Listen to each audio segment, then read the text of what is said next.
I also discuss with you guys today a article that I read titled "What if you hate your brand?"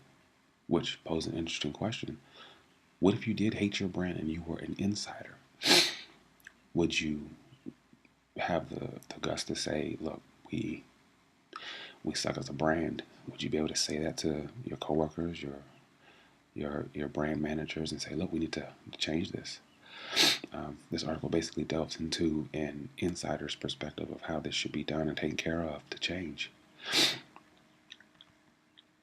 Um, Four simple steps.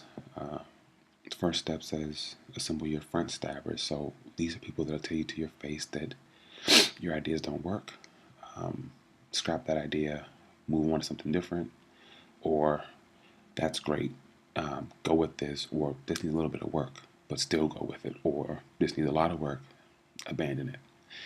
The next step is build a cocoon. So basically, in step two, you assemble all your ideas, your team, your front stabbers, your brand managers, your designers, web designers, graphic designers, all of the above, um, and you start going into details of what this new brand will look like, what it will feel like, who it's going to represent, who it best fits and represents, who are your best consumers, what angles are you going to use to promote this new idea? Because once you have an idea, it makes no sense to not promote it. So you're going to promote it and have a lot to say about when it's going to be launched, what type of parties or events you're going to have as a launch event.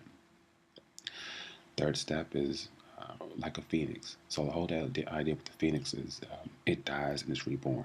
So you're going to have a launch date, which ultimately signifies the end of the old brand look, the old brand standards, and then the rise of the new. So that's the like a phoenix step three.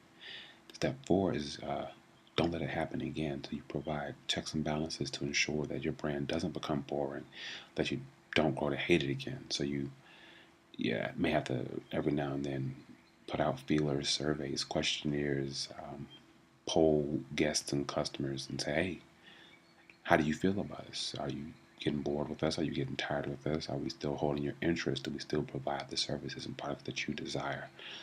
Is our quality still up to par? Just how are we doing?